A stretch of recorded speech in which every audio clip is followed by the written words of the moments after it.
السلام عليكم، مرحبا بكم في أولى حلقات كبسولة حوار مع الزوار اللي غتكون على هامش المعرض الدولي للفلاحة بمدينة مكناس. مرحبا بكم في العاصمة الإسماعيلية مدينة مكناس.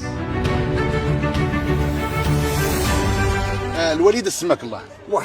محمد اش؟ محمد بن مسعود. بن مسعود. الكنية دريسي. ومنين انت من مكناس؟ مكناس، انا ماشي من مكناس ولي نقول مكناس، ولكن منين؟ اصل سيدي قاسم. سيدي قاسم. بتيجة. بتيجة.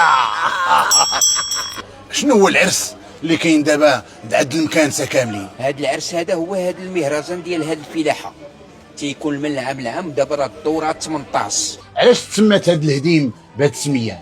والله اعلم، انا ما عارفهمش علاش ملي جيت ما عارفه. كيقولوا الهديم. واخا، شنو هو العرس اللي كيدار في مكناس كيجيو ليه المغاربه كاملين؟ بس مغربي. شنو هو العرس اللي كاين في مكناس دابا؟ الموسم ديال المعرض ديال الفلاحه، المعرض ديال الفلاحه هو العرس الكبير، وكيتشهر من العام للعام كيدير. ويلي ما فيه نقافات، ما فيه غنى، ما فيه. وهذاك الشيء ما نعرفها، حاول كيجيبوا حوايج اخرين.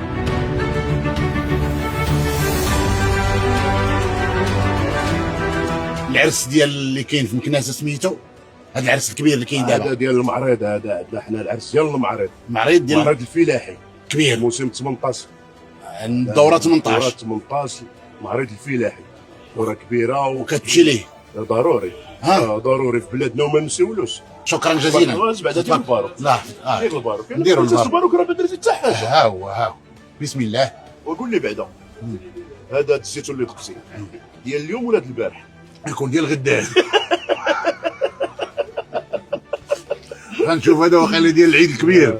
هذا كي تنشوفو تنغمزو انا تيعطي لوغو، انا راني غمزت لك الحبه. صافي مزيانه. بسم الله. يا سلام.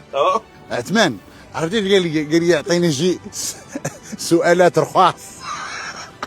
ويلي الولد هذا السؤال. الله يحفظك ويرعاك.